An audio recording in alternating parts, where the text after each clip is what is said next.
আসসালামু আলাইকুম। সুপ্রিয় বন্ধুরা, বাংলা ভয়েস ইউটিউব চ্যানেল থেকে প্রত্যেকে স্বাগত জানাচ্ছি। আমি পাভেল ইমরান। যারা আমার চ্যানেলটি তো নতুন, তারা একটু কষ্ট করে আমার চ্যানেলটি সাবস্ক্রাইব করে দিও আর পাশে থাকা বেল আইকনটি বাজিয়ে রেখো, যাতে আমার পরবর্তী ভিডিও সবার আগে তোমার কাছে পৌঁছে যায়। তো বন্ধুরা, আমাদের আজকের topic completing sentence for class 9-10। তো বন্ধুরা, আমরা যদি কমপ্লিটিং সেন্টেন্স ভালোভাবে বুঝতে চাই, পারতে চাই, অনেক বেশি মুখস্থ বিদ্যা নয়, মাত্র 16টি নিয়মের মাধ্যমে আমরা যে কোনো ইনকমপ্লিট সেন্টেন্সকে কমপ্লিট করতে পারবো এবং আজকেই পারবো। তো বন্ধুরা, মাত্র 16টা নিয়মই আমরা শিখবো, একটু ভালোভাবে ক্লাসটা ফলো করবে। তো বন্ধুরা, কমপ্লিটিং সেন্টেন্সকে ভালোভাবে পারতে হলে আরও দুটো বিষয় মাথায় রাখতে হবে। একটা হচ্ছে টেন্সের স্ট্রাকচার জানতে হবে, টেন্সের গঠন ভালোভাবে জানতে হবে, আর দ্বিতীয়ত হচ্ছে তোমার কিছু কিওয়ার্ডস জানতে হবে, যেই কিওয়ার্ডসগুলোর মাধ্যমে ইনকমপ্লিট অংশকে আমরা কমপ্লিট করতে পারবো। তো বন্ধুরা, আমরা নিয়মে চলে যাই। আমি বলেছি মাত্র 16টা নিয়মে ইনকমপ্লিট যে কোনো সেন্টেন্সকে আমরা কমপ্লিট করতে পারবো। এই ক্লাসটা একটু ভালোভাবে ফলো করো। তো বন্ধুরা, আমরা প্রথমে যে নিয়মটা লিখেছি অ্যাজ ইফ, অ্যাজ দো অথবা সিন্স। এই সিন্স এর ব্যবহার আরও আছে। সিন্স দিয়ে যখন কোনো সময় নির্দেশ করবে, যখন কোনো টাইম নির্দেশ করবে, অ্যাজ দো, অ্যাজ ইফ এবং সিন্স, এই তিনটা কিওয়ার্ডসের যে কোনো একটা কিওয়ার্ডস যদি কোনো ইনকমপ্লিট সেন্টেন্সে থাকে, তাহলে আমরা দেখব যে ইনকমপ্লিট যে অংশটা আছে, প্রথম অংশটা আছে, ওই অংশটা যদি প্রেজেন্ট ইনডিফিনিট বা পারফেক্ট থাকে, তাহলে দ্বিতীয় অংশ আমরা পাস্ট ইনডিফিনিট করে ফেলব। কি বলেছি?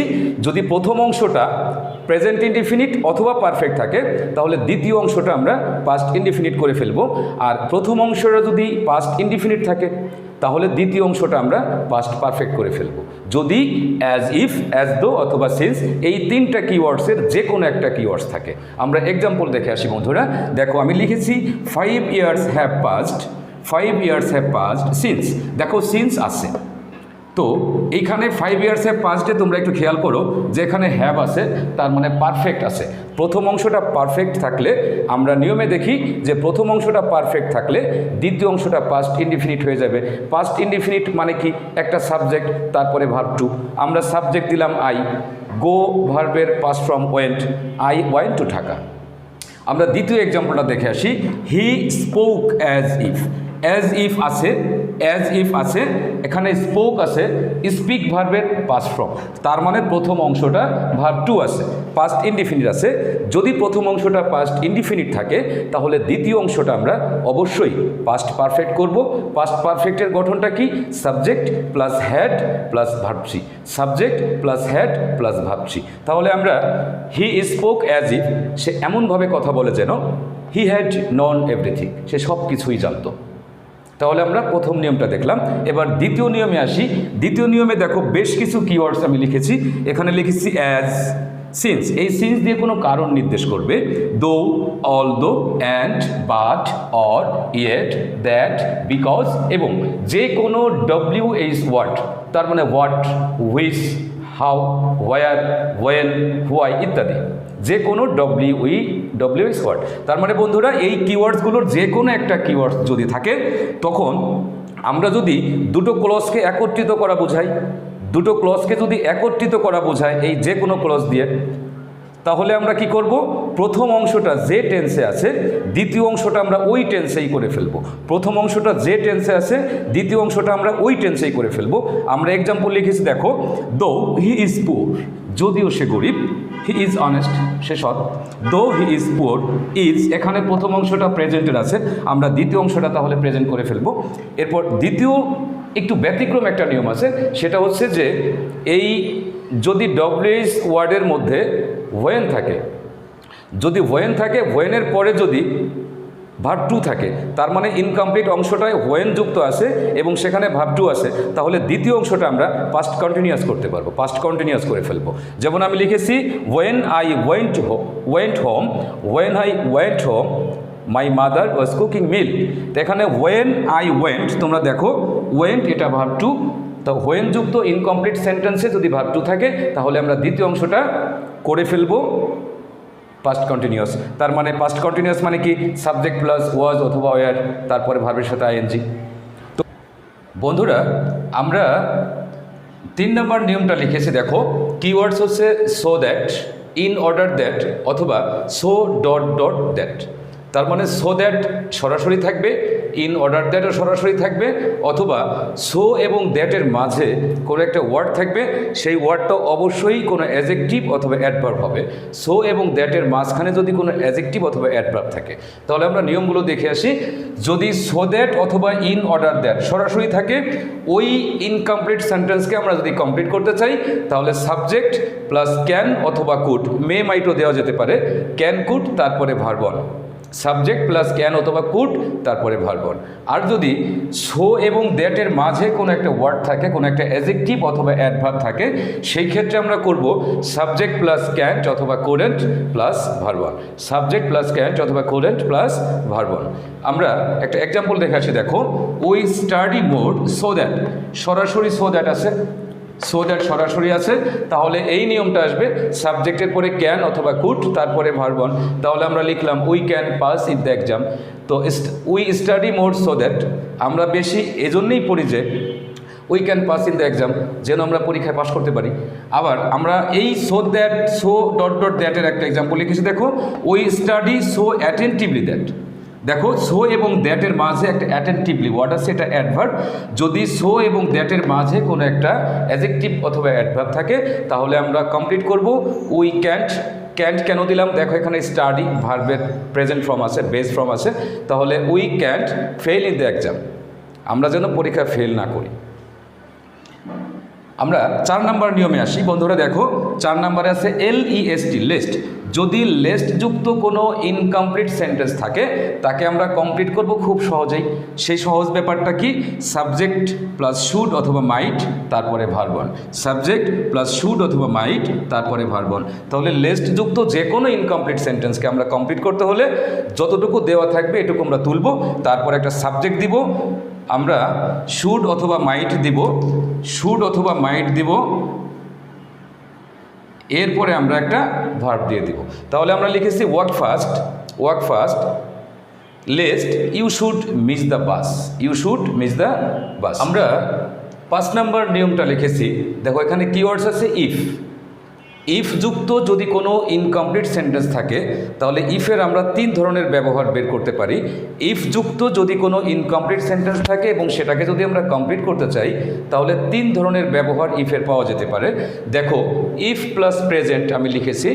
যদি ইফ যুক্ত ইনকমপ্লিট সেন্টেন্সের প্রথম অংশটা যে ভার্বটা থাকে সেটা যদি প্রেজেন্ট হয়, ভার্ব অন হয়, তাহলে আমরা দ্বিতীয় অংশটা প্রেজেন্টও করতে পারবো, ফিউচারও করতে পারবো। ইফ যুক্ত কোনো ইনকমপ্লিট সেন্টেন্সের প্রথম অংশ যদি প্রেজেন্ট হয়, তাহলে আমরা দ্বিতীয় অংশটা প্রেজেন্টও করতে পারবো, ফিউচারও করতে পারবো। আচ্ছা, ইফ যুক্ত সেন্টেন্সগুলোকে বলা হয় কন্ডিশনাল সেন্টেন্স।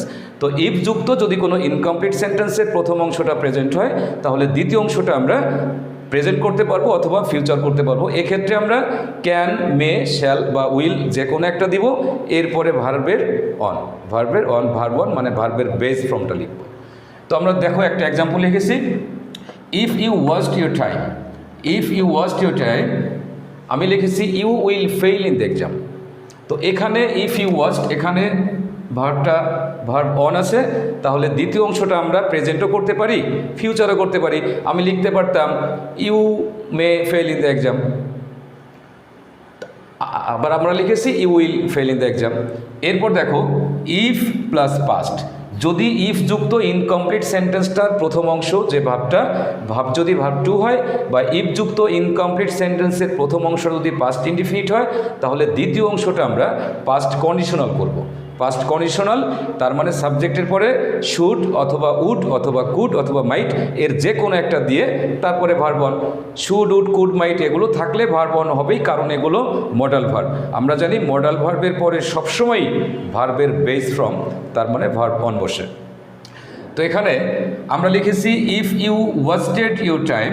দেখো, ওয়াস্টেড তার মানে এটা ভার্ব টু আছে, পাস্ট আছে, ইফের পরে পাস্ট আছে, তাহলে দ্বিতীয় অংশটা আমরা পাস্ট কন্ডিশনাল করব। তাহলে পাস্ট কন্ডিশনাল সাবজেক্ট লিখলাম ইউ, উড, এই যে ভার্ব অন লিখলাম, কারণ shall, should, will, would, can, could, may, might এগুলো সবই মডাল ভার্ব, এগুলোর পরে অবশ্যই ভার্বের বেস ফর্ম বসে। এরপরও দেখো, আমি 7 নম্বর নিয়মে লিখেছি ইফ প্লাস পারফেক্ট। বন্ধুরা, ইফ যুক্ত ইনকমপ্লিট সেন্টেন্সটা যদি প্রথম অংশ যদি পারফেক্ট টেন্সে হয়, তার মানে ভার্ব থ্রিতে হয়, তাহলে দ্বিতীয় অংশটা আমরা করব পারফেক্ট কন্ডিশনাল। পারফেক্ট কন্ডিশনাল কোনগুলো? শুড, উড, কুড, মাইট এর সাথে শুধু হ্যাভ যুক্ত হবে। তার মানে should have, would have, could have, might have. সাবজেক্টের পরে should have, would have, could have, might have দিয়ে শুধু একটা ভার্ব অন দিলেই হয়ে যাবে। তার মানে ইনকমপ্লিট সেন্টেন্স যদি ইফ যুক্ত থাকে এবং তার প্রথম অংশ যদি পারফেক্ট হয়, তাহলে দ্বিতীয় অংশ আমরা করব পারফেক্ট কন্ডিশনাল। তার মানে সাবজেক্টের পরে should have, would have, could have, might have যে কোনো একটা দিয়ে ভার্ব অন দিলে হয়ে যাবে। আমি এক্সাম্পল লিখেছি, দেখো, if you have wasted your time, you have wasted, এটা ভার্ব থ্রিতে আছে। আচ্ছা, এটা পারফেক্ট আছে হ্যাভ, তাহলে দ্বিতীয় অংশটা আমরা অবশ্যই পারফেক্ট কন্ডিশনাল করব। আমি লিখেছি you would have fail in the exam, you would have fail in the exam. এরপরে বন্ধুরা দেখো, আমি 8 নম্বর নিয়মে লিখেছি while plus verb plus ING plus verb two. তার মানে ওয়াইল যুক্ত যে ইনকমপ্লিট সেন্টেন্স আছে, ওয়াইল যুক্ত কোনো ইনকমপ্লিট সেন্টেন্সের প্রথম অংশটায় যে অংশটাই দেওয়া থাকুক ওখানে ভার্বের সাথে আইএনজি দেওয়া থাকবে। যদি এরকম থাকে বন্ধুরা, অবশ্যই দ্বিতীয় অংশ আমরা ভার্ব টু করে ফেলবো, তার মানে পাস্ট ইনডিফিনিট করে ফেলবো। গঠন মনে আছে তো, পাস্ট ইনডিফিনিটের সাবজেক্ট প্লাস ভার্ব টু। তাহলে ওয়াইল যুক্ত ইনকমপ্লিট সেন্টেন্সের প্রথম অংশ যদি ভার্বের সাথে আইএনজি থাকে, তাহলে দ্বিতীয় অংশটা আমরা অবশ্যই পাস্ট ইনডিফিনিট বা সিম্পল পাস্ট করে ফেলবো। আমি একটা এক্সাম্পল লিখেছি, দেখো, while walking in the garden, ওয়াইলের পরে ওয়াকিং আছে, ভার্বের সাথে আইএনজি আছে, তাহলে আমরা দ্বিতীয় অংশটা কি লিখব? পাস্ট ইনডিফিনিট লিখব। I noticed a fox, I noticed a fox, আমি লক্ষ্য করলাম একটা শিয়ালকে। বন্ধুরা, আমরা 9 নম্বর যে নিয়মটা লিখেছি, এখানে কিওয়ার্ডস আছে নো সুনার হ্যাড অথবা হার্ডলি হ্যাড অথবা স্কার্টসলি হ্যাড।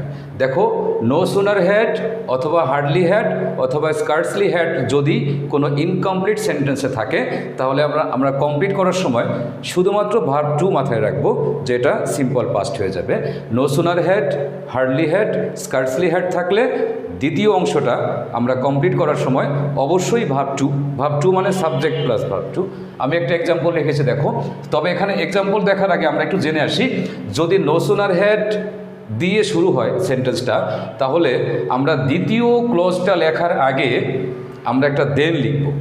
দ্বিতীয় ক্লজের আগে দেন বসবে, এবং যদি হার্ডলি হ্যাড বা স্কার্টসলি হ্যাড থাকে, তাহলে দ্বিতীয় ক্লজের আগে আমরা কনজাংশন হিসেবে ওয়েন লিখব। তার মানে যদি নো সুনার হ্যাড দিয়ে শুরু হয়, তাহলে আমরা দেন দিয়ে শুরু করব দ্বিতীয় ক্লজটা, আর যদি হার্ডলি হ্যাড বা স্কার্টসলি হ্যাড দিয়ে শুরু হয়, তাহলে আমরা ওয়েন দিয়ে শুরু করব। আমরা এক্সাম্পলে যাই, দেখো, আমি লিখেছি no sooner had I reached the station, no sooner had দিয়ে শুরু আছে, আই রিচড দ্য স্টেশন, তাহলে দ্বিতীয় অংশটা আমরা ভার্ব টু করব। আমরা লিখেছি দেন, দেন কেন লিখেছি? এই নো সুনার হ্যাড থাকার কারণে। নো সুনার হ্যাড যেহেতু দেওয়া আছে, আমরা দ্বিতীয় ক্লজটা শুরু করব দেন নামক একটা কনজাংশন দিয়ে। আমি লিখেছি then the bus left, no sooner had I reached the station, then the bus left. আর যদি হার্ডলি হ্যাড অথবা স্কার্টসলি হ্যাড দিয়ে শুরু থাকতো, তাহলে দ্বিতীয় অংশ শুরুর আগে ওয়েন হয়ে যাবে। দেখো, আমি লিখেছি hardly had I reached the station, hardly had I reached the station, when, এখানে কনজাংশন দিয়েছে when the bus left. Left হচ্ছে লিভ এর পাস্ট ফর্ম, লিভ মানে ছেড়ে যাওয়া। এরপরে বন্ধুরা দেখো, আমরা 10 নম্বর নিয়মে লিখেছি যে কিওয়ার্ড, সেটা হচ্ছে অ্যাজ সুন অ্যাজ অথবা as long as, as soon as অথবা অ্যাজ লং অ্যাজ। বন্ধুরা, যদি কোনো ইনকমপ্লিট সেন্টেন্সে অ্যাজ সুন অ্যাজ অথবা অ্যাজ লং অ্যাজ থাকে, তাহলে যদি ভার্ব টু থাকে প্রথম অংশটা, আমরা দ্বিতীয় অংশটাও ভার্ব টু করে ফেলবো। তার মানে প্রথম অংশটা যদি সিম্পল পাস্ট থাকে, পরের অংশটাও আমরা সিম্পল পাস্ট করে ফেলবো যদি অ্যাজ সুন অ্যাজ অথবা অ্যাজ লং অ্যাজ থাকে। আর যদি প্রথম অংশটা ভার্ব অন থাকে, তাহলে দ্বিতীয় অংশটা ফিউচার করে ফেলবো। প্রথম অংশটা ভার্ব অন থাকলে দ্বিতীয় অংশটা আমরা ফিউচার করে ফেলবো। প্রথম অংশটা ভার্ব টু থাকলে দ্বিতীয় অংশটাও ভার্ব টু করে ফেলবো। কোন ক্ষেত্রে? কিওয়ার্ডস যদি অ্যাজ সুন অ্যাজ অথবা অ্যাজ লং অ্যাজ হয়।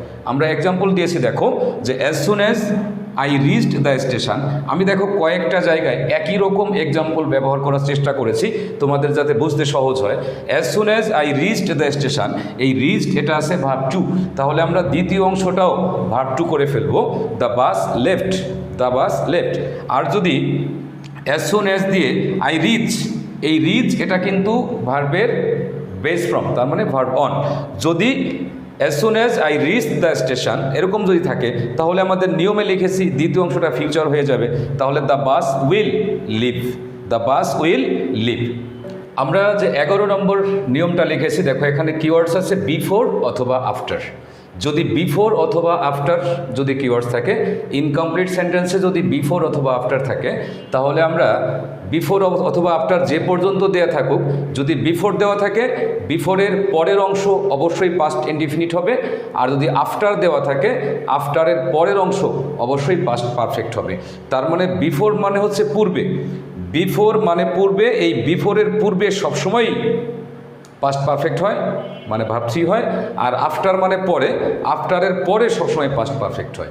বিফোর এবং আফটার যুক্ত সেন্টেন্সে বিফোরের পূর্বে পাস্ট পারফেক্ট হয়, বিফোরের পরে পাস্ট ইনডিফিনিট হয়, আর আফটারের পূর্বে পাস্ট ইনডিফিনিট হয় এবং আফটারের পরে পাস্ট পারফেক্ট হয়।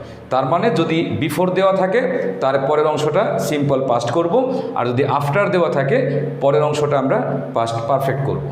তাহলে আমরা একটা এক্সাম্পল লিখেছি, the patient had died, the patient had died, দেখো এখানে পারফেক্ট আছে, বিফোর আছে, বিফোর পর্যন্ত তো দেওয়াই থাকবে বিফোর, তাহলে আমরা বিফোর থাকলে তার পরের অংশ কী করব, পাস্ট ইনডিফিনিট করব। তাহলে আমরা লিখেছি the doctor came, the doctor came. আর যদি আমরা এভাবে লিখতাম দ্য পেশেন্ট ডাইড, দেখো আফটার আছে, যদি আফটার থাকে আমরা লিখেছি যে আফটারের পরে সবসময় পাস্ট পারফেক্ট হয়। পাস্ট পারফেক্টের গঠন তো আমরা জানি, subject plus had plus verb three, তাহলে দ্য ডক্টর হ্যাড কাম। কিন্তু আবার এর এক্সেপশনালও থাকতে পারে, যদি বিফোর বা আফটার যুক্ত সেন্টেন্সের প্রথম অংশটা ইনকমপ্লিট অংশটা যদি ভার্ব অন হয়, যদি ভার্ব অন হয় তাহলে আমরা কমপ্লিট করার সময় অবশ্যই দ্বিতীয় অংশটা ফিউচার করে ফেলব।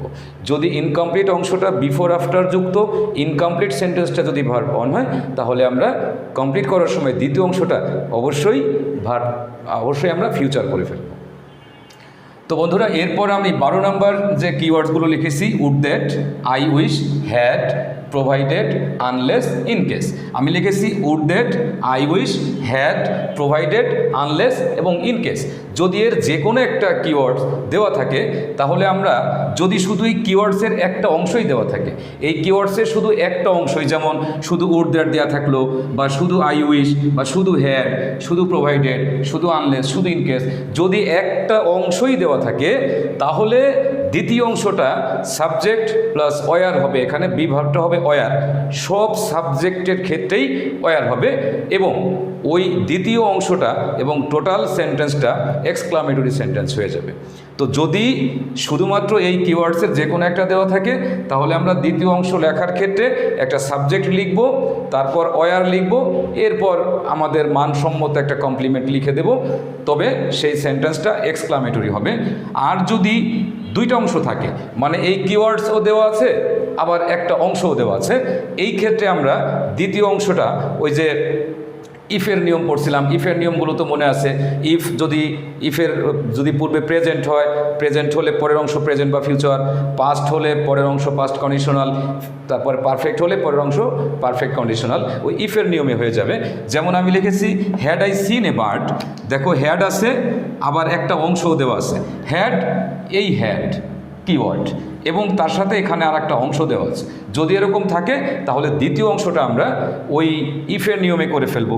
যেহেতু এটা পারফেক্ট আছে তাহলে পারফেক্ট কন্ডিশনাল, মনে আছে perfect conditional, should have, would have, could have, might have, তারপরে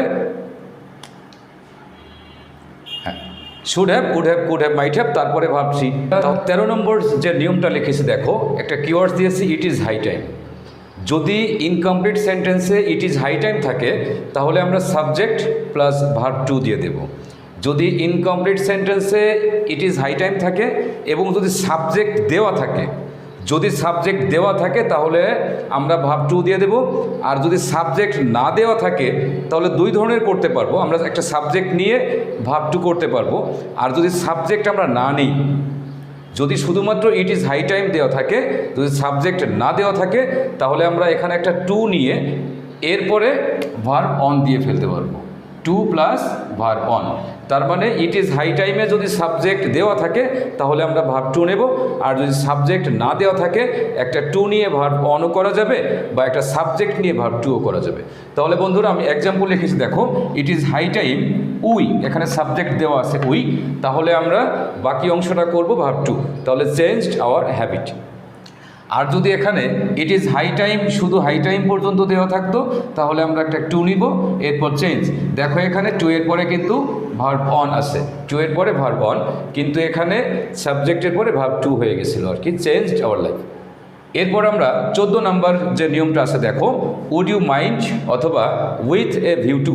উড ইউ মাইন্ড অথবা উইথ এ ভিউ টু যুক্ত কোনো ইনকমপ্লিট সেন্টেন্স যদি থাকে তাহলে আমরা তাকে কমপ্লিট করার সময় একটা ভার্ব নেব এবং তার সাথে অবশ্যই আইএনজি নেব, ভার্বের সাথে আইএনজি। এরপর তুমি চাইলে কোনো কমপ্লিমেন্ট নিতে পারো।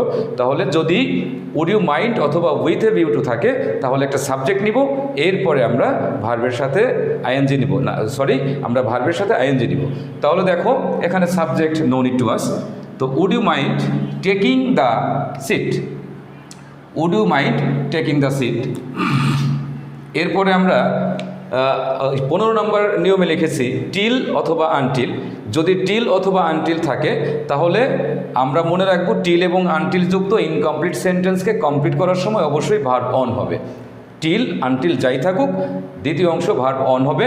সেই ক্ষেত্রে যদি টিল থাকে ইনকমপ্লিট অংশতে, যদি টিল থাকে তাহলে আমরা দ্বিতীয় অংশটা আমরা মানে অ্যাফার্মেটিভও করতে পারবো, নেগেটিভও করতে পারবো। আর যদি আনটিল থাকে তখন অবশ্যই দ্বিতীয় অংশটা আমরা যে অংশটা করব সে অংশটা অবশ্যই অ্যাফার্মেটিভ করতে হবে। তো আমরা একটা এক্সাম্পল দেখে আসছি, ওয়েট হেয়ার আনটিল।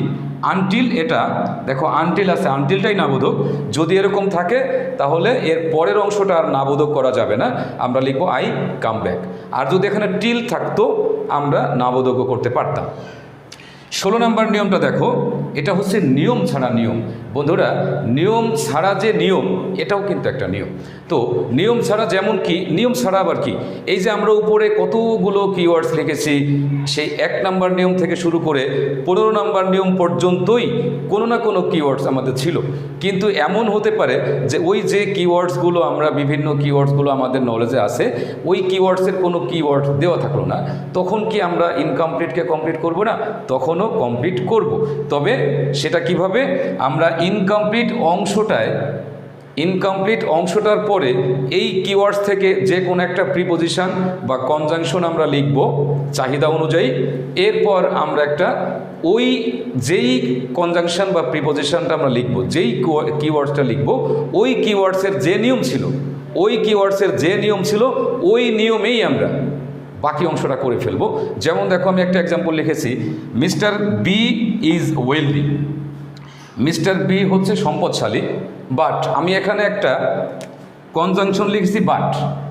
তো এই বাটের নিয়ম ছিল 2 নম্বর নিয়মে ওই যে as, since, but, and, or, yet, W S word যে কোনো। তো ওটার নিয়ম ছিল কি, যে প্রথম অংশটা যে টেন্সে হবে দ্বিতীয় অংশটা ওই টেন্সেই আমরা করে ফেলবো। তাহলে এখানে লিখেছে হি ইজ ডিসঅনেস্ট। তা mister B is wealthy, mister B সম্পদশালী কিন্তু সে অসৎ।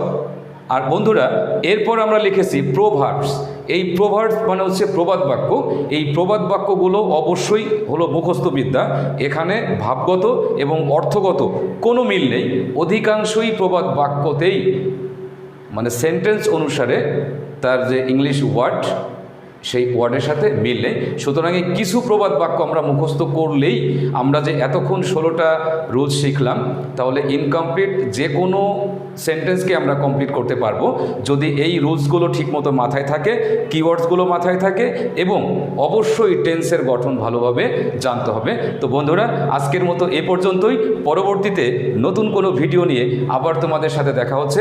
সে পর্যন্ত ভালো থাকো, সুস্থ থাকো, আল্লাহ হাফেজ।